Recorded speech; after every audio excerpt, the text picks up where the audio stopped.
Hello, hello, hello. Oh, Oh, hi. hello, hello, hello. Audio's working. Video's working. Are we working? Are we working? Are we Yes, we working? are. We are working. We've got people Fantastic. in chat. Oh my gosh. I know it's like it's our dreams come true. It is our dreams come true. Huzzah! Well, I'm sorry, Um, Jack. I have to rely on other individuals here.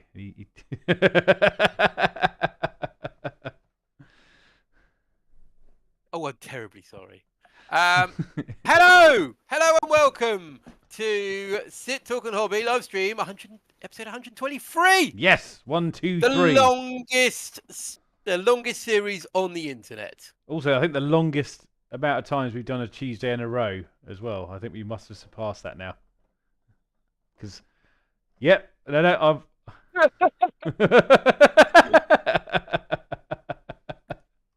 Well done, us. well done us. We've been consistent for a change. We have And my head's indeed. bleeding, so this is all good. Sorry, I must have just caught that. Turn the camera a bit that way. If I start bleeding down my face, I do apologise. I cut my head on Sunday a little bit up here, and I think I just nicked it. So apologies. If if it gets really bad, let me know. Gushing down your forehead. I'll try not to pass out. Well, apparently that's what they do in fake wrestling. In some of the fake wrestling, isn't it? They cut their forehead because that's the part that bleeds the most. Yeah, it gets a lot of blood out there. That's good. So I mean, maybe we could enhance the stream by doing something similar. I don't know. Blood for the blood god. It works better for Dom, I will admit. Of power can just make people bleed. Well, yes. Yes. Anyway, enough of that nonsense. So basically, if you're new to this stream or you're watching it back, what we do is essentially we sit here for an hour, we talk hobby, and hopefully we do some hobby as well. Yes. So, Tom, what are you doing hobby-wise as I look round in a frantic thing for a hobby? Well, I just finished something actually, but I'm about to start another thing of very similar nature. So I'll go through what I just finished, which was I did put a post on Discord. I just finished my gladiator, which I have fully magnetized, I might add as well, which is pretty new for me. This can do all three variants of the gladiator, so Lancer, Reaper, and Valiant. So I'm predominantly going to run the Valiant, but I thought, why spend £46 on a model and miss out on the other two that it can also do? I mean, it seems stupid to me when it's a very easy thing to do as well. There's lots of guys on the internet. I'd highly recommend. Very easy magnetizing this one. So, unsurprisingly, I don't do things by ones. So I have a second one here that I'm just starting to work on. This is also for a tournament list for next month. So I've got to get this painted. And I also, I've been very productive.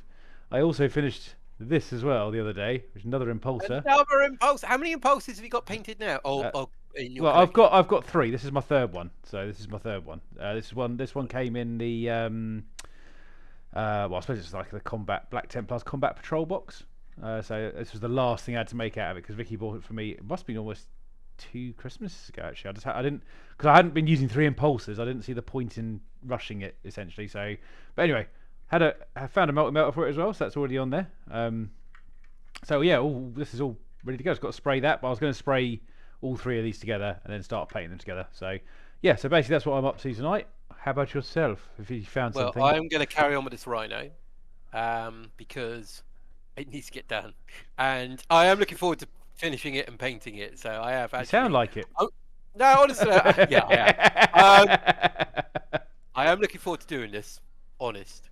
However, I did go to the hobby shop earlier, and I did get a couple of paints, which I'm interested in trying. Contrast. So, contrast paints. Oh, I've got all the other paints I need, and in contrast, like so, I've recently painted Harken Word Bearer, not Harken Word Claimer, and. On the model, he's got lots of skulls, and one thing I really hate painting, Tom. I mean, you can't really relate being a Black Templar and a Loyalist filth, but if you're following the true gods, you have to have at least 5 skulls. Is there a minimum? Is there like a skull type minimum to join the dark side? Okay. If you don't see them on the Chaos model, it's because they are Nurgling skulls and they keep them in their pockets. I see. But either way, the problem is that you're just painting skulls. I really, Tom, I absolutely hate painting bones and skulls and all that. So I got myself skeleton horde in contrast, and I'm Ooh, gonna give it a go. it's very dark. Well, yeah, they all look a bit dark, and then it will kind of work itself up. Oh, cool. I'm Yeah, interested to see that one. That'd be cool because as much as I don't do many skulls, obviously I have a lot of chaplains, and they tend to have skull face plates, if that they counts. do. They do indeed. They And normally also, take them off heretics and then cleanse them and then use them as body armor. gosh, and I don't know if I've mentioned on the stream before about my favorite Marine chapter, which is the Executioners. Mm. And the Executioner paint scheme is like a metallic blue Mm. with like yellow shoulder pads and a helm, and I'm like, cool. All right, well, I want to give it a go. So it's such a hard paint scheme to do. The more I think about it, the more it will kind of drive me mad. So I've got a couple of Primaris Marines somewhere, possibly dead on bases, one way or the other. We'll come to that in a minute. Yeah, one way or the other, I will be trying this paint out. So this is Storm Fiend. It's a contrast Oh, blue, and get that I mixed. am yeah. Well, I'm thinking if I spray the model silver underneath and then put a thin layer of this over the top, it might work. Might You don't work. know until you try it. Can't go wrong. Exactly. I mean, the thing is, it's a cool blue anyway. When I've been looking at the effects for it, Mm-hmm. so you know, if I've got any Zinch demons in the future or kind of like some of my Necron stuff, it's going to be used. And you can, you know, never have enough paint in your collection. So yes, or maybe even Excellent. Alpha Legion or something. I don't know. Well, it's kind of Well, metallic-y, greeny blue, isn't it? before we go on, I'll just think there's a few hellos here because some people took the time to send us a little message, so I thought I'd better call them out on stream to make sure they're still here. So we had Captain Jack, we had Vicky, who's very kind, joined from the other room, Freddy Neighborhood Inquisitor, Gavin. Hope you're doing well, my friend. Haven't heard from you in a little while.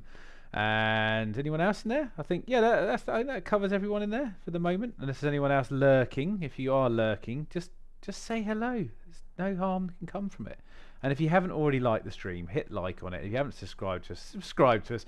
And if you haven't joined our Discord, join our Discord, which I did post just a few seconds ago. However, I'm going to do it again because I'm feeling very energetic with my posting today. There we go. I even posted a picture, which I hadn't done for a little while. Dom's normally the picture poster. Gosh, have you put one on Instagram? No, I haven't put one on Instagram. I put one on. Oh, it's only on okay. Discord. I will do some on Instagram too. I've got a lot I can actually put up there. Okay, cool. Send me All right, some brilliant. pics, Jack. What? I don't know what Oh, that's about. we're gonna trade some photos. Oh, Myself and Jack. I see. Didn't realise we were doing that kind of thing. Is that a service we offer? Well, hopefully he's going to send me some pictures of his Alpha Legion painted in a similar way, Tom. Oh. So I get to see what the effect looks like. But yeah, I thought it's a nice one anyway because you know I've already got some Zinch demons and they are fun to paint.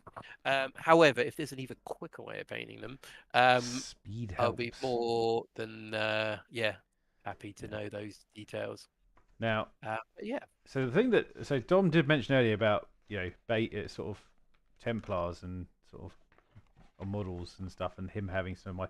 So Dom actually tasked me with painting something for one of his models, which I was highly suspicious of at the time, and I had every reason to be, and it was also true to be ring true, really. So I painted a base motif for Dom. I don't know if you've got it there, but maybe you haven't got it with me. No, that's fine. I thought it might still be in the the tournament case. It is in the tournament case, which is fine because mine is also in the tournament case as well. So, but yes, it was a Space Marine with a hole in the chest for the base. So I did that. Yeah. So quite a cool way to add customization to your mate's army, really, in a thematic way. Because we obviously do quite a few battles together sometimes, especially Word Bearers and Templars. They don't normally see eye to eye, to be fair. They always see eye to eye. Yeah, I mean, when they're fighting, yes. Oh yeah, eye to eye is like kind of shanking. Yeah, exactly. I mean, we do a lot of shanking because that's. I mean, if Templars aren't shanking people, they aren't close enough. Yeah, exactly. That's the way I look at it. So, absolutely, Tom. So who have we got? Captain Jack also says, "Oh, is that the That's the one you asked for a picture for. Cool. Yeah. And Friend says Zinch equals best god. I'd say fight me. But do you know what, I just realised that little heart icon is really irritating. Yeah, no, it's good, isn't it? It sits right in the Right in the way. in the bloody text. Oh, I'm gonna keep clicking this. I like the heart Until it one. goes Very away. good. Until someone else sends a message so we can actually read what a friend of who's Inquisitor wrote. That's what I say. Yeah, come on, keep clicking it, everybody. There we go. Ah, yeah, look at that love. Yeah. Also, a little cheeky thumbs up. There we go. I've got it. But I'll be busy reading. There we go. Yeah. By the way, if you pop the window out, you can then expand it to have the heart not on the message. Just so you're just for your reference, Dom. It's my bit of entertainment. I love clicking on it. Whee! Look at that. People are happy with it. Let's get all sort of stuff going. Yes. Yes.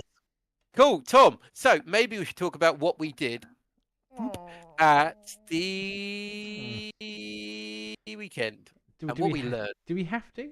I mean, what we learned probably key. I mean, I would say I learnt more than you did, because if I'm really honest, mate, I think you play very well.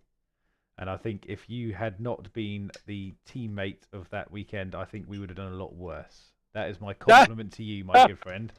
And I don't mean that by saying that I was really crap. I had a couple of instances where when everyone's had it when you're playing, it just went out the window on a couple of occasions. It went, yeah. Except for the first game. The first game was very enjoyable for me. To be honest, I'm not going to say I disliked the games. I just said I got very frustrated because of some mistakes, but also some, I suppose, not understanding opponents' armies particularly well was another guilty thing.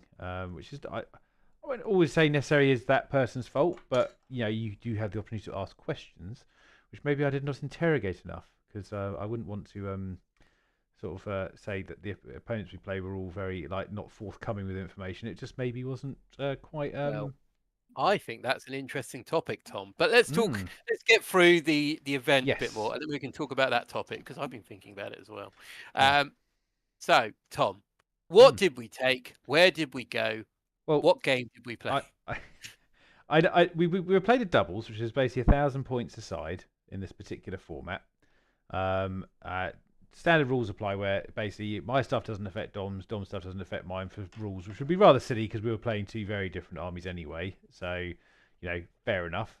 It was obviously BCP supported, so we had it was all scored by BCP points. We were signed up for that, and essentially it was I think there was 32 people went in the end, but it was 16 teams. That makes sense? Right. Is that right? No, 8 teams. Sorry, 8 teams. 8 teams. 8 teams, was it? Yeah, because it's 2 per team. So it doubles. More than 8 teams. It started off at 16 because there's 8 tables. Yeah. Oh, yeah, 16. Yes, sorry. Yeah. We did notice there was a little bit of attrition during it, I would admit. There was a couple of teams that weren't disappeared. That weren't there at the end of it, which is interesting. I didn't really find out exactly. Actually, I'll tell you one interesting thing, John. I don't know if you tried to check what the scores were. But they are not available. Oh, really? Yeah.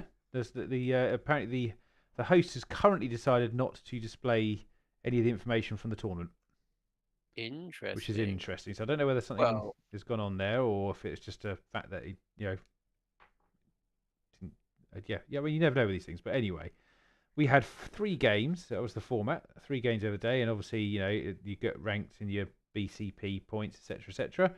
And I took Templars, Dom took Word Bearers, of which we kind of wish we put ourselves in Faith and Fury again, but we ended up doing Black Toe. But I mean, I suppose either works. But yes, I forgot about Faith and Fury from a gaming perspective. That would have been a bit nicer to actually say, because it was quite amusing. Faith and Fury for us, anyway. Yeah, our little joke that we like. Yes. Who's Faith and who's Fury? Oh, yeah. Who knows? Who knows? They're both as angry as each other. Yes. So, Tom, roughly, without getting into too much detail, what was in your Templar list? Yes. So we had an Impulsor, a Land Raider Crusader. We had Hellbrick. We had a Judicar. We had 2 squads of Sword Brethren, one 10-man, one 5-man. And yeah, I think that was it for me, actually. I think. Yeah, and a Tech Marine. That was it. That was the one I'm missing. A fairly fairly simple list, and one that I thought would do all right. Yeah, and yourself? Well, I had in my list, so word bearers, I had 3 squads of cultists, just armed with combat weapons, which in Marcus Inch, which is a bit of a cock up on my side. 2 squads of obliterators, 3 squads of raptors, 1 squad of warp talons, and Harkham word bearer. And that was my 1,000 points. Yeah. So essentially, not going into too much like really deep tactics, the idea of our list was Tom goes straight in, cuts them all apart. I'm at the back, jumping about, getting objectives, and doing my little thing. And I think, yeah, that was the initial plan, wasn't it? I think we're both on the same I think page. that's a fair assessment. Yes. Yeah. So, shall we go into our first game, which was against Guard and Demons? Correct, and it was also against the event organizer Luke. He's a very nice chap. Because I think there was an issue with one of the opponents or something, so they had to make the numbers up. So we played like a buy list, didn't we, if I remember correctly? However, it was not an easy game, I'm going to say, because Luke does know how to play the game. Does know how to play the yes, game. And I think we had a shadow sword in there, wasn't there, if I remember correctly? Yep. As part of that list, along with a very tasty little back line of buffing units with a couple of basilisks. Which were actually very irritating to deal with to start with until Don came up with a very bright idea. Shoot them.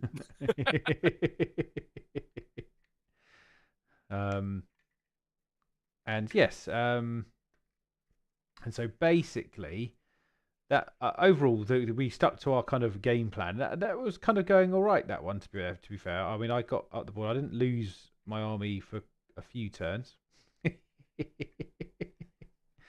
And yeah, to be fair, that game was probably the best one from a point of view of I think overall success. Would you agree? Absolutely. Yes. Yes, we did very well. Luke is a lovely opponent, and yeah, we walked away with a win. And we I don't know if we learned much. We learned a few things, but generally how we're going to perform the army, because we hadn't had any test games. No, not really. No, that's quite correct. We did find that Guard have some very nice buffing units, I think.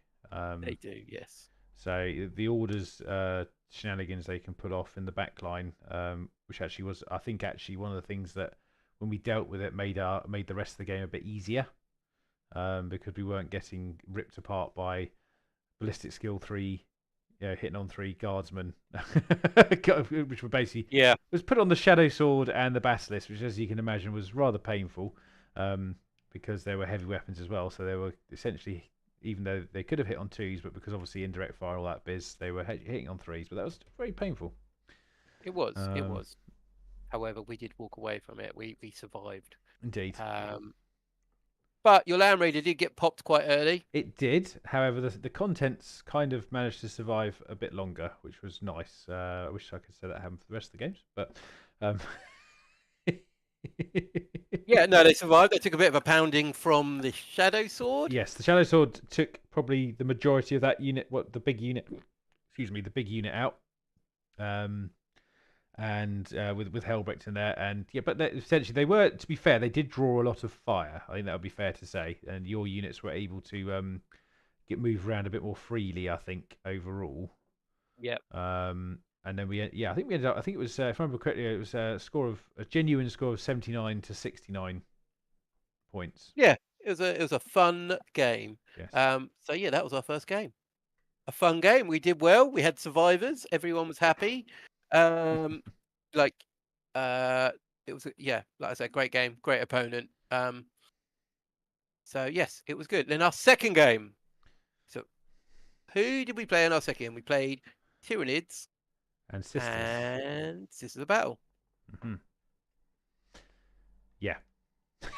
So Tom, let's go with Tyranids and Sisters of Battle. Well, yeah. I mean, I don't really can gloss over the first turn a little bit if you want. I got a first turn charge off. You did. So your 500 points of Hellbrick, your 10 Sword Brethren, your Tech Marine, and your Land Raider, straight in. in the middle. Which Here we go. we thought was a great Everyone gets idea. disembarked. And then what did they kill? An immolator. Boom. And then, and then it was kind of there was quite a lot behind the immolator apparently. And also what was inside the immolator was rather painful because essentially we were playing the sisters that we were playing. They had a lot of melters. I mean, a lot of melters. They had 2 retributor squads with the multi-melters in it, and then they had Dominion squads with melters in their midst as well. And ultimately, I got caught my pants down right in the middle of the board. Yeah, I can't. There's no other way to really explain it. Yeah. From my point of view, your guys came out, killed the Immolator. The Dominion squad came out of the Immolator. Yeah. You couldn't get into them because he deployed them on the other side. So they're out of consolidation. And I will say there was an element of baiting going on as well. I am going to say, and maybe, well, I mean, to be fair, we both agreed this was the best thing to do at the time, if I'm really honest. And actually, it was probably the worst thing we could have done. Then your men are all deployed. Yep. All like cheering, patting each other on the back. Well done, we've killed a tank. Immolator. Yep. Then two big old exocrines clumber around the corner. I forgot about the 3 wound damage, didn't I? I forgot about the 3 wound damage. Yeah, and then like bam, bam, sword brethren everywhere. Then the multi-melter retributors are there. Yeah. And they finished the 10-man squad off in good order. Let's put it that way. It was not a challenge for them. However, to be fair, it was I think the Palatine was the one who put the final nail in. We found out about a particular. Neither of us were aware of this. To be fair, were we? This was quite an eye opener to us. Not even a lone operative, but we realised if we would realised it wasn't a lone operative, I think we might have dealt with it a bit quicker. It didn't have the lone operative rule. I mean, so it was actually picked not with a squad essentially, but it dealing a lot of mortal wounds and a lot of attacks from a single sisters unit, and on top of that, obviously the X-Creen barrage, because obviously for those who don't know, Sword Brethren had the luxury of actually having 3 wounds, which is quite nice. But when you're hit with a model that does 3 damage a piece, that doesn't really count for an awful lot. So because essentially I lost all that in the first turn as well. So the trade was an immolator for a 500-point squad. Yeah. Yes. Yeah. So I think with the X-Queens as well, I think Stephen was saying, well, I don't know if you remember, that if one targets, the other kind of gets a bit of a perk on the shooting. Yes. I think it was pretty brutal. But that didn't go too well. I mean, that second, after losing that big chunk in our first turn, it was a bit of an uphill battle after that, really, wasn't it? It was. We were able to, because there were just so many bodies on the board. We underestimated that list a lot. Insane. I think we on a Tyranid player, I managed to kill out a squad of gargoyles, which I think was only Stephen's single loss of the game. Yes. This is a battle took a lot more of a hammering. They did. I mean, my obliterators, I think generally over the event, my obliterators were definitely like the MVP. Because 100%. 100%. They were just doing so much damage. Even with the lightest weapon, they were just going through the sisters battle, like mowing them down. We held them back. I don't know what the score was at the end, but we managed to score a few things, not as many as we'd hoped. To be fair, I don't think overall our scoring was terrible in any of the games. We were averaging over 50 points a game, which is not too bad considering. But it was more the opposing side was getting up near the 100 mark each time. So it was quite it was difficult to keep up with that level of conversion, I think. But yes, and I think the other problem was the Sisters of Repentia with their fight on death was also a bit of a problem. I had to sacrifice my second unit into that to stop it from basically butchering us. I managed to actually take the unit out in one round of combat. However, the attacks on death unfortunately did the same back to me, which left me high and dry without any units left, I think, actually, in the end. Yeah, you were. You were tabled. Mm-hmm. Because the yeah, just made short work of everything because your stuff pretty much advanced quite quickly. My stuff wasn't too far behind, so I did suffer some casualties with the likes of the Warp Talons and stuff, who were kind of like shooting up the board to try and claim some objectives. And then it was just like fighting a bit of a slow retreat. Just trying to chip Where, away to get enough points, really, wasn't it? That was it, really. That was what it ended up being. but I mean, the thing is, like, we hadn't experienced Sisters of Battle. No, that is a fair point. And I think a lot of it is that we are learning from it. For we took a lot away from that, and we're like, right, okay, well, we won't do that again. So that was our second game. Now our third game was against Death Guard and Chaos Knights. Yes. And I'm trying to think what they had. Essentially, the Chaos Knights. 2 squads of Plague Marines. Oh yeah, okay, Death Guard. Yeah, With, 2 squads of Plague Marines. Biogulus, Putrefier, and Biogulus. The other one, I'm trying to remember the name of it. Essentially the Flamer one, and then the other one they could. The one that gives them fight first, which will come up in a minute. Two rhinos, and I think there was a squad of cultists in there as well, if I remember correctly. As a little side gig, and then the Chaos Knights was essentially a brigand and several warhounds and what's the other one? Was it another brigand, wasn't it? I think. It was the combat ones. Yes. Carnivores. Carnivores. That's the one. Carnivores. Yes, yeah. carnivores. You know what we mean. Yes. I would say that was probably the most painful game we had. I think at the end.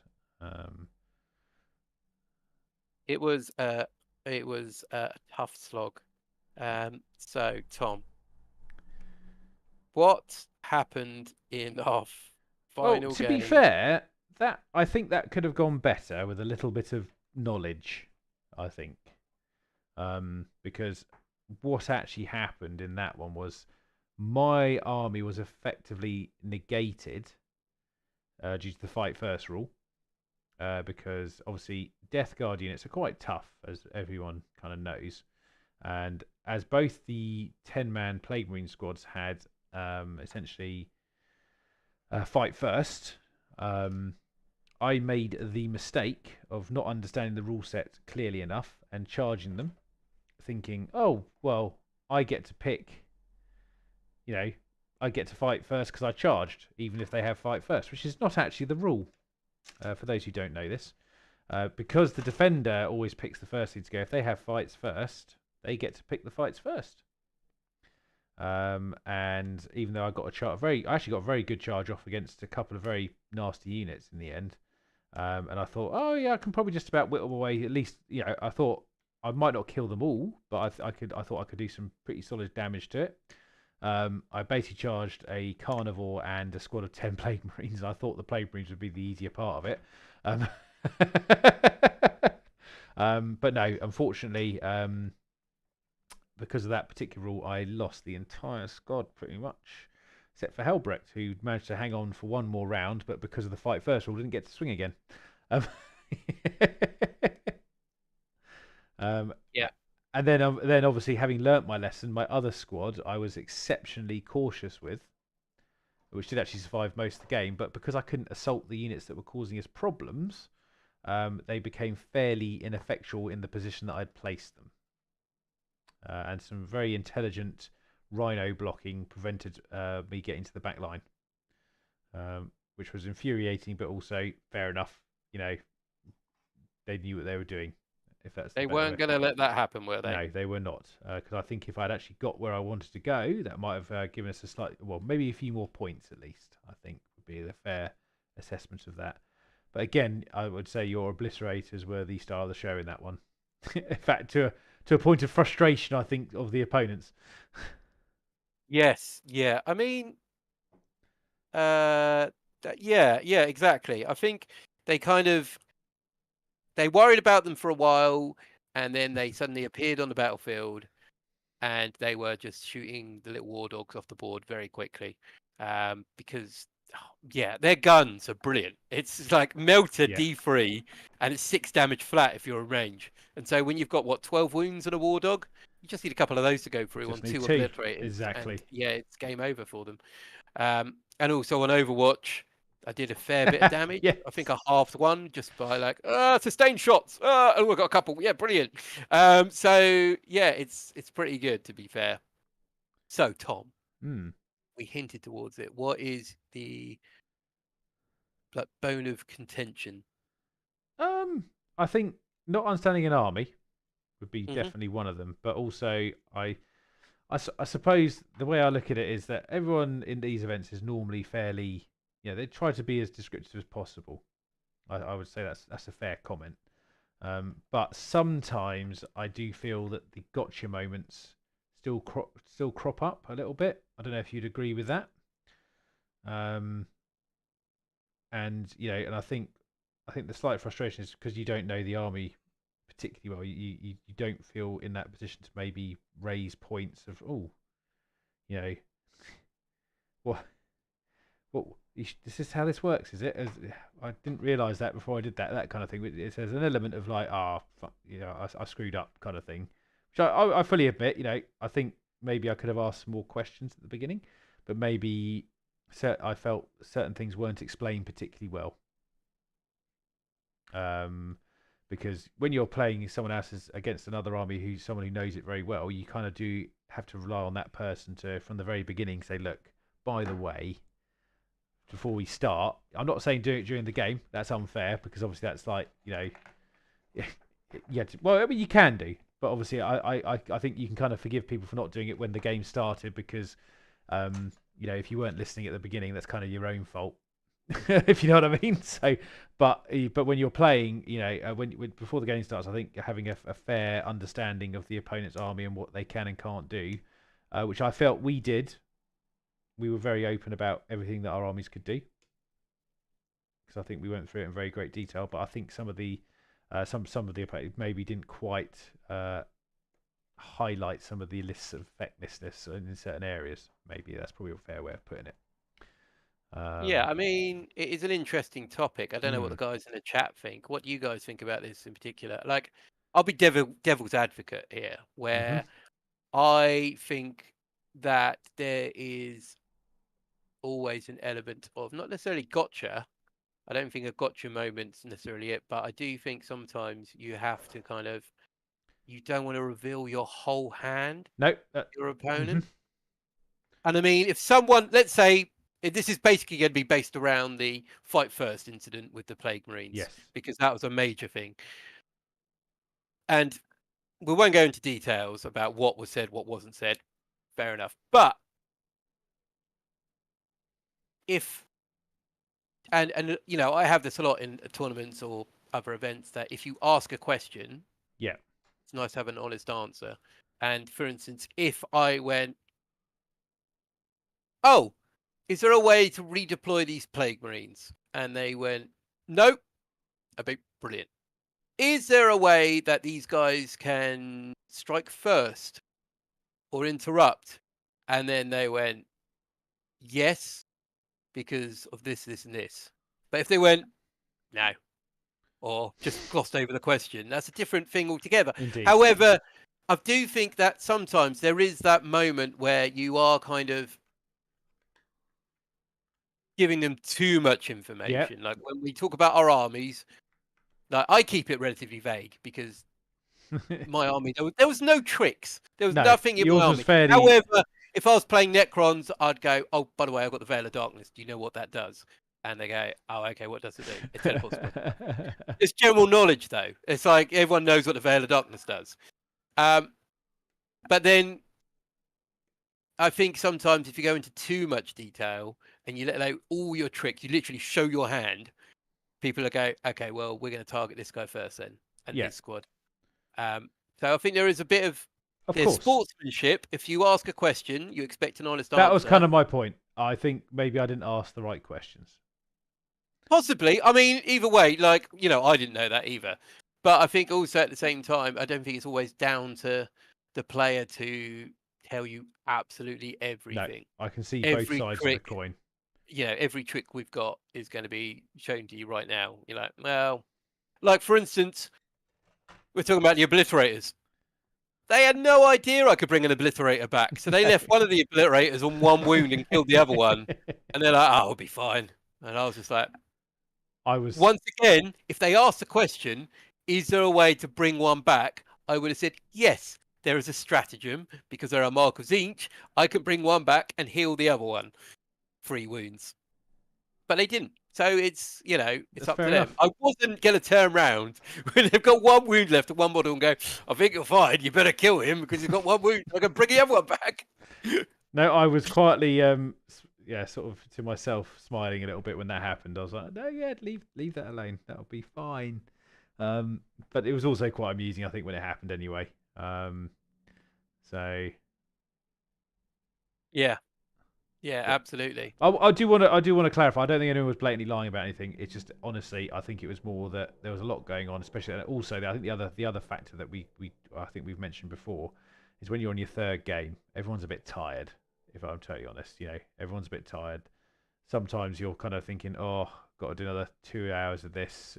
Not in a bad way. Obviously, I like playing 40k, but when you, especially for me, because I know I had to drive home, and it was already at like 5:30, I think, roughly by the time we started that third game, and ultimately you are partially going, right, I need to get on with this because I want to make sure we finish the game in time, and maybe sometimes your judgment slips a little bit as well, just through trying to get through the game and actually finish up on time, because it's a long day. It's a long day, that one. The one we went to. I mean, they spaced out the games a little bit more than I think some other tournaments do.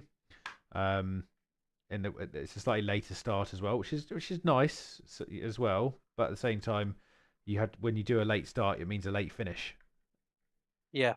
So you had to sort of weigh that up from that fact as well. So absolutely, yeah. It is tiring. Like anyone that's been to one of these events, like to play 3 games in a row with armies that you aren't against armies that hopefully you are familiar with your army, against armies that you're not overly familiar with, when you've got to take it all on board and people you're not familiar with. It's a lot to take on, and you're on your feet most of the day. So it can be tiring, and I think there is always an element of people getting close to the snapping point, but luckily in the UK, and most of the time we're all very polite to each other. Yes.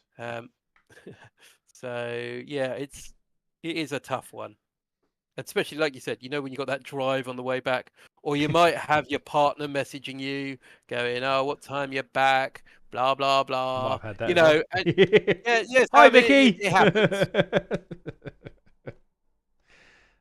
But it's all those things that kind of. But on the flip side, it also made me think about what I took as well and how I wanted to play it next time, because I know me and Dawn were going to do another doubles. I think because both of us learnt things out of that one. I think you were toying with like, can I get more obliterators in my list? I think it was basically what you came out of that.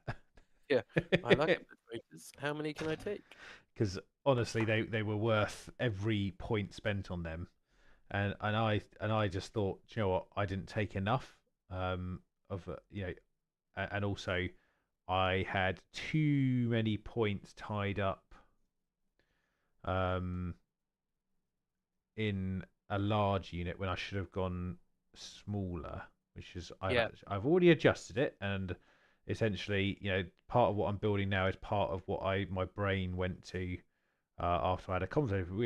We dissected it in the car on the way home, as we always do, because it's always got a nice hour to have a chat about everything. And I came to the conclusion that I think too many characters, and the Land Raider Crusader, while very very nice in certain situations, didn't really pull its weight. And also splitting my Soul Brethren into even smaller squads, so 3 squads of 5, would have been a better choice with more transport to get them around the board. Hence why 3 Impulses is now being floated, along with a Gladiator Lancer as a backup in 1,000 points. I think that turned out to be a much more rounded list than what I took in this one. Because while the big unit is great, as soon as it's gone, I'm basically out the game. Yeah, and that did happen a couple of times, didn't It it? did, yeah. Because The of two the last big games, blobs. yeah, They just weren't resilient enough. That's the no, problem with the Storm Brethren. They just yeah, died. If they get in combat, you've got a bit of a chance. But I think that's the thing when you got other combat units, for instance, Terminators or something like that, hmm you've got a bit more of a chance. But when you've got no invulnerable save, no way of bringing anyone no. back, it's grim. But ironically, it also altered what I was going to do for our teams game coming up, which Hmm. I won't go into too much detail because we're getting them together at the moment. Um, and and I've actually been having thought about it and rejigged it. I'm now much happier with what I've chosen from a balance point of view. Hmm. Because I know you're taking something you didn't take over the weekend, obviously, so yours is completely different anyway, Dom. Um, Yes. Yep. Yep. so Yep. you obviously didn't unfortunately learn anything for that, but you've already made your decision on what you were doing anyway, so that's all good.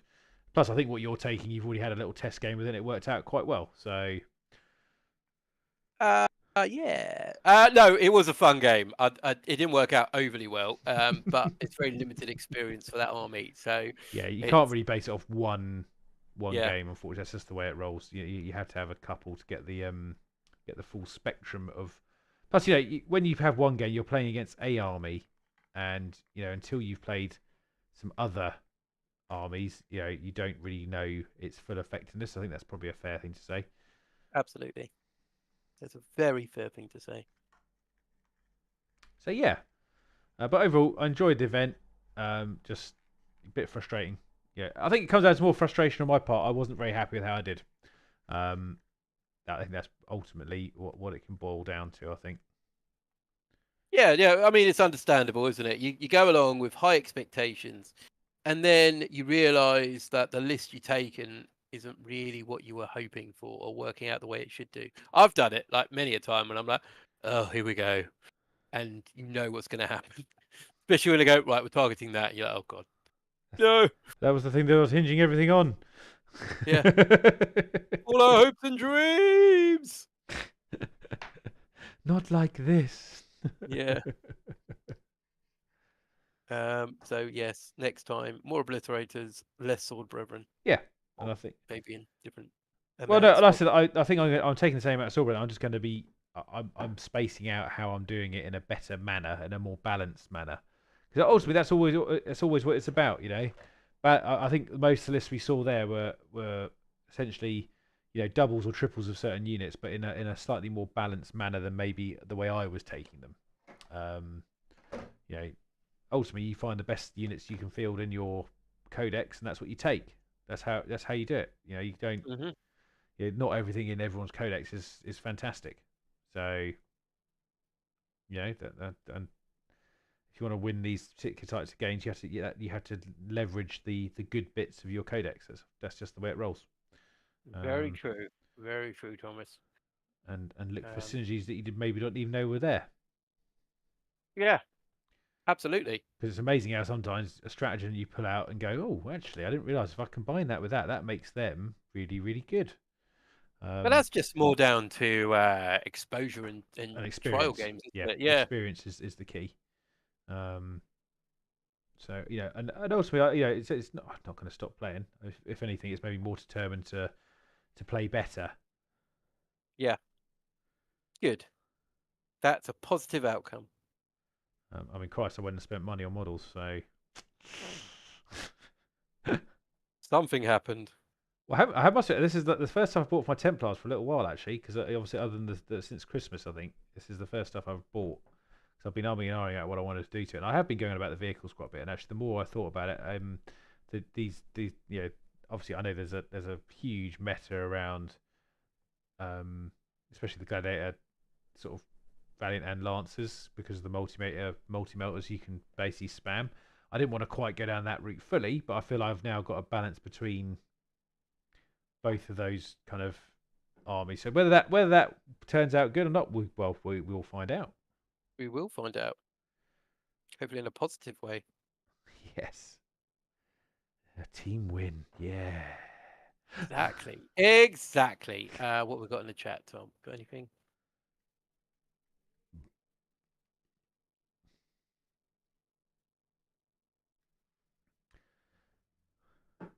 Um. So what bothers me is when people blatantly lie, like I heard about someone asking what a unit's max charge range is. The opponent says 18 inches for 6 plus 12, but didn't mention the advance and charge strat. Yep. Yeah, that's something that can come up because to be fair, stratagems are, as Dom says, that they're an interesting one because, as I said, when you're playing that kind of thing, you can give a lot of information about your army, and it can maybe feel like you're giving all your tricks away. So that there probably is an element of you've got to draw the line somewhere.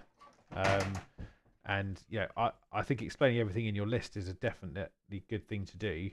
But when they start asking, if you explain everything, it takes a very long time as well. I'm going to add, when you have to go through the list and then all of your stratagems. I mean, ultimately, there has to be an element of, look, I'm playing this army. Here, if you want the stratagems, let me know and I'll tell you what they are. That's typically what I do because the stratagems I run, there's not a huge amount of game-changing ones. Ultimately, I think there's a couple of little Templar ones which stop people retreating and things like that, which can be quite influential in certain situations. But I wouldn't necessarily tell people about them because they don't really come up that often. Yeah. Because I think your warped hands have the advance and charge, don't they, on stratagem? They were Marcus Slanesh. Marcus Slanesh, that's right. Yes. Yeah. So they can do it. Oh, you're right. Yeah, it doesn't really come up that often. Well, that's the thing. So sometimes actually when you're being when you say tell them everything, sometimes you're not even thinking, oh, I probably won't end up using that one. That's probably what's in your head more than likely is you're going.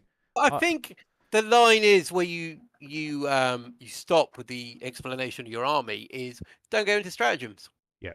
Don't bother with stratagems. Go into relics or enhancements if stuff you've got that's it. visible. That's what's on your army list? That's the question, not what can you do with it, because that's the question that should come later. If someone's interested, go, oh, hang on, like the obliterators. Is there a way of bringing them back? That's the question you need to be asking there. If you've got 1-on-1 wound, like, is there a way of healing him? So that's what you want to do. You don't want to kind of go through every stratagem. Plus, it's very time consuming as well. You could spend hours. And yes, Captain Jack, this edition tank friendly one. I think if you play tanks in a certain manner, yes, I think I would say there's quite a lot of it. If I'm taking honest, I think with regards to being tank friendly, I think yes it is, but I think it's also friendly for other types of lists. I think list building, if you want to do a tank list, it's perfectly feasible. There's nothing to stop you doing it now. Whereas beforehand, you probably would ask questions of like, oh, can I get away with taking just a tank list? I think nowadays you probably can do it at the moment because there's enough. Especially on like say a marine list, for instance, there are some detachment rules that allow for pretty good tank lists now, whereas before there probably wasn't. I thought the guard tanks were very effective, especially with their orders. Getting the what was I can't remember that name of that character, the one on the horse. Horsey McHorseface. Horsey McHorseface. Who called it? Who Dom actually managed to kill in combat, I think, in the end, didn't you? Oh no, I shot it. I shot it. Oh, it was you. Yeah, I got him down to one. I shot it with the Land Raider. Because I remember that was just before I charged the Shadow Sword with the Land Raider. Yeah. Very effective strategy in that, by the way, because it kind of negated the volcano cannon for 5 minutes. Yes. Yeah, Harken almost did it.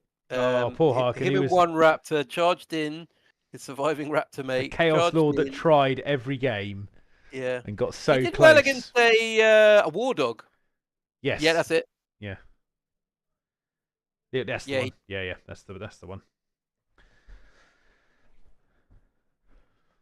Because that was doing some brilliant order shenanigans. That was very cool. I appreciated that one. So yeah, definitely. But yes, your wonderful Harken was kind of very close, but not quite there. No. I mean, he wasn't really meant to be. No, he was a good distraction because people weirdly were like, "Oh, that's a named character in my backline. I better deal with that." And actually, a lot of the time. Yeah, what's the point? He's not doing much. He's not doing an awful lot other than I mean that's the thing. It was a cheap HQ, very exactly. mobile, and he did stand his own against the Chaos Knight, which I was quite 100%. proud of him. He took 6 wounds off, didn't he? As well, pretty sure. Yeah, He did, yeah, with his javelin and claw. Plus, I quite like the idea of just throwing his spear. I was like, yep, just throwing his spear. But like, what? Yeah, he's throwing it. He's throwing his spear. Yeah, deal with it. It's your problem now. I don't know what your problem is. I don't know how it's come back, but it has. He's in his hand again. Chaos teleports back into his hand. Teleporting Chaos Spear. Yep. Oh, I thought maybe it's like Thor's hammer. Just comes back. You don't know. These things happen, Tom. They do. I mean, especially in 40k. I mean, anything can happen. So, guys, what hobby are we working on tonight? Yeah, what have all you wonderful people? I hope some of you are working your challenge entries because only a few more weeks away until that. I think 2 or 3 weeks, if I remember correctly. 12th of March. Oh, I've almost got the grav stuff on this tank done. Nice. The funny thing about these ones, it's like I almost want tracks back. Almost want tracks back. You could do a nice bit of dry brushing around the like repulsion bit, like the earth being kicked up. Yeah, I'm having a think about some different effects I can do on these ones. Because obviously the previous ones have just been silver and not a lot of it something. But I might get some blue in there or something, just kind of make it look like it's glowing a bit. Might look quite cool. Yeah, exactly. Yeah, that'd be quite good actually. You do the other two as well. Oh yeah, damage. What is the current challenge, Felpire? Well, there is a surefire way to find out what the current challenge is, and that is to head over to our Discord. However, I'll tell you what I will do. I will quickly grab it from said Discord. So we can do this quickly. 1 second. Actually, no, I won't do that because it's going to show up all messages. It's basically a big gun theme, wasn't it, Dom? Yes. So if you love a model that loves guns, so it could be anything. So Felpire, Necrons. You know, there's quite a few options there. Big guns. Like a pylon. Like a Necron pylon. You can get one of them. The old gunslinger, the old Hexmark destroyer. He loves guns. He's got loads of them. There are loads of different options there. Or the big boy Locust destroyer. Or just an actual gun. Yeah. I mean, if the gun's got intelligence, yeah, because he would love it. Captain Jack there. Oh, see, that's all about the Land Raiders, isn't it? Yeah. There you go. That better be done by the 12th. That better be done by the 12th of March, mate. That's all I can say. Otherwise, I'll pop round and see you. There you go. And then Hammerfall Bunker. What? Hammerfall Bunker is not bad. That's basically a big gun. Yep. I'm trying to think of other examples. I mean, we shouldn't really be struggling, Tom. It is a 41st millennium. Yeah, I mean, guns are fairly the norm, aren't they? Shock attack gun for orcs. Wow, I think there's one floating about in chat. Apparently, he's panic building. Well, there we go. I've just dropped. Who else is going to be joining in this painting challenge? Even though the other people have had a bit of a head start. They've still got a couple of weeks. I think there's plenty of time. Absolutely. This is where I suddenly say I could paint 2 gladiators and a impulsor in 2 weeks. Yeah. I mean, I know I could. But should you? But should I is more the question. I mean, to be fair, I've only got a few weeks to get it done anyway, so I'm going to have to put a shake on.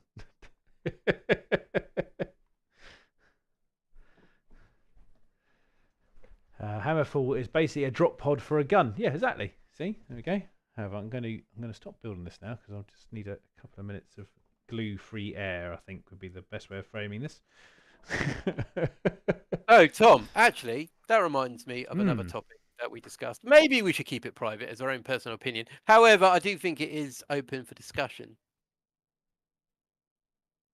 Events, models at events. Oh, Yeah, I know where you're going. Painting models for events. Not just that, but modelling as well. Modeling as well. As in the modelling of yeah, the correct items on said models. WYSIWYGs. Yes.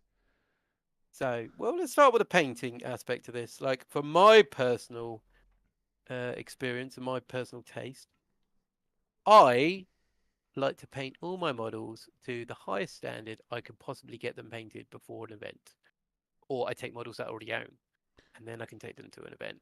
And I like to make sure it's all kind of like, this might say a lot about me, but for instance, when I had my word bearer list in a previous event, I painted up and converted a warpsmith. I repainted another warpsmith. I then did a load of other models for this event. And then a bit like the painting challenge, they're now in my collection. Good times. Good times were had. And I know you're very similar, Tom. You put a lot of effort into the models that you bring to an as you event. know, the previous event we went to, I was short 10 sword brethren. Yep. And a leader, and I did it in a week. There we go. And not to a crap standard either. It's not. There's still some bit as I think you would probably be fair to say you're obliterated. You were happy but not happy. Yes. Yeah. Exactly. Which is basically where I try to get them to. Is in like, this is the best I could do in the time that was allotted to me. And I think sometimes that it's maybe problem is. Yeah, ultimately, when you look at event rules and stuff like that, it's always a 3-color minimum is pretty much the standard nowadays. I think some people maybe take that to a little bit of a liberty, personally, because ultimately it's also worth 10 points in a tournament, because having your army fully painted is worth 10 points. Absolutely. Now, obviously, you have all of these very skillful players and stuff like that, and yes, they might. Some people turn up with a 3-color painted army, but it's very hard to kind of compare. I suppose it's unfair to wrap that up in a 10-point advantage to a player that spent like 20 hours painting some very nice models to someone who spent maybe 20 minutes slapping some paint on. But I'm not saying anyone. Yeah, that's what we had this week. That's a very raw, crass example. Everything, it's just something that we've noticed having played in quite a few tournaments, that that 10 points is quite an easy thing to achieve when a lot of onus is put on the playing of the game as well. But probably more you obviously get the majority of points from playing the game, and we're talking 10 points here, which is thrown to a part of the hobby which I don't think gets quite as much attention as it deserves sometimes. I think it's one of those things that you spend a lot of time and money collecting these little toy soldiers, and it's kind of the thing they just put a bit of effort in, because it's also we all go up to a game with someone and you go, these are my cool models, I'm bringing them, and people like tend to go, oh, they look cool, thank you, well done, and you have that like unwritten kind of contract that someone's put effort in. They've put effort in to bring you a good game, and a game that is pleasing on the eye.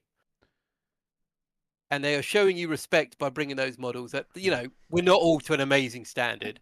That's fine. But you can tell when people put effort in and people don't put any effort in. There's two kinds of effort. That's the thing. Well, I say that's probably not. There's probably more than that. But there's people that obviously have effortless skill in painting. And you look at them and go, but there's also people that have, they try very hard, and you can tell that they've put that time and effort, because sometimes it comes off through the modelling as well. When you look at conversion and the paint put on it, and they kind of meet in the middle, and you get some fantastic looking stuff overall, and you kind of appreciate the overall aesthetic. But I have seen some equally. I've seen the other way. I've seen some terrible stuff. In some tournaments we've been to. And you kind of go, wow, you're getting 10 points for that. Well done. Yes, you have satisfied the criteria, but I'm not trying to sound all like elitist about it. I just maybe I've got a very different level of what I regard as an acceptable paint level. That's because it's on the event pack. It's written in there, and obviously the next subject I'm just about to talk to is, in my opinion, one of the most, I would say, abused thing that I've seen, especially in the last few I've been to, which is Well, WYSIWYG. 10th edition. 10th is it? Wizzy, yeah. It's 10th edition. 10th It's edition is, yeah. basically that you have a rhino, let's say a chaos rhino, for instance, and suddenly, all right, there we go. Here's a prime example. It's a chaos rhino. Yeah. Okay. Any guns? No No. guns. But I could say it's got all the guns. Yeah. That's what annoys me, because I've put no effort into putting any guns on there, but I'm expecting you, Tom, to let me. that I'm taking this to an event. Yeah. That you are going. I'm going. It's got a Havoc launcher on it. Has it? Has it got a Havoc launcher? Where's the Havoc launcher? Don't see particularly WYSIWYG. But people don't realise also that kind of affects it in some ways because of the way that it's the whole modelling for advantage thing. You're taking height off a model that isn't there. Havoc launcher is actually a very good example of that. Obviously, a Rhino's got quite a flat profile, but when you whack a massive Havoc launcher on top of it, it adds an inch or so on top of it. You know, and I'm not saying that these things have actually come up, because they actually haven't in this particular case. I'm just using it as an example because Dom had a Rhino there. But it's the fact that, you know, there are models out there which have their profiles dramatically changed. Yeah. You know, and as you said, with 10th edition, because you can pretty much just say, I've got everything on this, and you look at the model and go, but you've literally got no guns on that, or you have. That's not one of them. But I think the weird thing is that if tournament organisers take the effort to put in there that it is WYSIWYG, I always try and follow that rule, personally. Yep. And maybe we're part of the few. You know, it's like squad, because the other thing is squad weapons. You know, when people say if you can have lots of different weapons inside your squad, it's nice to be able to look down and go, oh, that guy's got a Thunderhammer. I know he's got a Thunderhammer. Not, oh yeah, there's 300 Thunderhammers there. I haven't modelled it on any of them. You know, because ultimately, the one that he put in cover could be the one that he doesn't. You know what I mean? It's like, you see, I mean, that's the thing. Like, I mean, you see it more with vehicles than you do with troops. However, the same mindset is you could just do it with troops. Yeah. There's 10 tactical marines, and everyone's got. You know, I can have the upgrades, but I'm not going to tell you who's who. No. That's exactly the same logic to it, and it's just irritating, because what did you do before this event to your tanks? I literally went out and found as many multi-metals as I could and converted them by sticking them on top, because I felt like it was a necessity to make it look like what I had on it, so that when an opponent looked at it, they knew what I had on that tank at a glance, rather than me actually having to tell them. That was and it wasn't the easiest process, because I had to find them, and I actually also had to convert a couple of them, and I even got a hunter killer for my Land Raider. And I'll also go as far as to say is that in my previous tournament, I did not use those weapons because they were not modelled on there, even though I was perfectly within my right to use them if I wanted to. And some of my opponents were doing exactly that. And I decided not to use them because I went, I haven't got it on there, I can't use it. I didn't even put it on my list, because I was like, I'm not going to put it in there, I don't want the temptation. I know it sounds really weird. I had a squad of raptors. Like, I had all my raptors lined up with the same way, and then my champion didn't have a plasma pistol. So I was like, he hasn't got it then. Yeah. It's my own fault. I should have looked. I haven't got it. So I'm not going to use it as a plasma pistol. Because it also, in my opinion, it leaves it open to interpretation for the opponent, sort of going, well, I didn't see that modelled on there. You know, because we always get the odd person that wants to take the rules very seriously, occasionally, you know. But yeah, I always say that in that particular case, that can work both ways, because when that person also makes an error, you can go back and say, well, actually, you did say we were taking it rather seriously, you know. So you can't do that, or you can do that, you know. That's thing is as well. It's a case of, like I said, it's all about 10th edition, that there's no paying for the Havoc launcher. There's no paying for that special combi bolter. Exactly. It's just free. So why not have it? What's the harm in saying you've got it? Literally, I agree with that whole concept, but I still think if the pack says WYSIWYG, it should be WYSIWYG. That's it. Yes. Because I noticed, things like that don't get picked up on in list in the list checking phases. I think because that's one problem, is you can't really check that from a list, can you? Let's be honest. The list can be legal, but what comes on the day is a very different thing. Yeah, we're coming across as very elitist, Dom. We should change the subject. No, it's not elitist. If you're taking something, it's common courtesy. Yeah, and the problem is this kind of falls to this. you could take this on to the event organisers, where they can just go, actually, I'll tell you what, hi guys, I know you're having a game at the moment. I've just got Tom's list, and I'm just going to double check what he's got here matches the list. It's going to take 30 seconds. Exactly. You can either carry on playing, and then Tom, if I've got a question, I'll ask you where something is, and that's it. And if people, you didn't have to do everyone at the event. No, it's spot checking. If you did a dozen events and you just checked 2-3 people a day, you'd find some people. Oh crap! I better make sure that my army is WYSIWYG, rather than I could just do what the hell I want. What's to say? I think if you're at a tourney, need the effort, you're showcasing your best. I'm not elitist, but if my lambs were said to be the same league as someone as those who don't mind, I'd be irked. Yeah, I mean, there you go. I think maybe it's one of those things. Is just, yeah. Anyway, there we go. There we go. Well, I think that might be a bombshell to end on, I reckon. Yeah, no, definitely. I think it's good. It's good that it's in people's minds that we can talk about these things. We won't pull punches. We never do. We're too old for that now. Almost too old for it. We're the same age. Yeah. In fact, you're going to be older than me for about a week soon, so shush. There we go.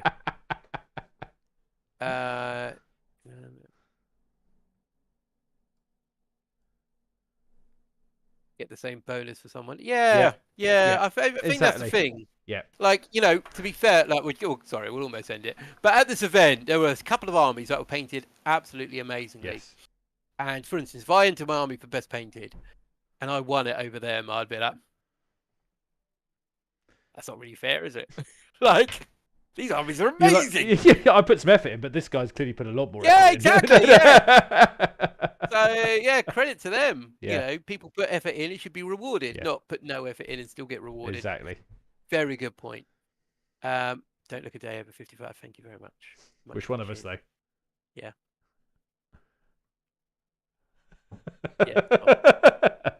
Anyway, gentlemen and possible ladies, thank you for watching as always. It's been a pleasure. And I am Dom, and this bozo over here. I'm still Tom. Yeah. We are Black Toad Studios. So until next time, take care, guys. Take care. See you soon. Bye.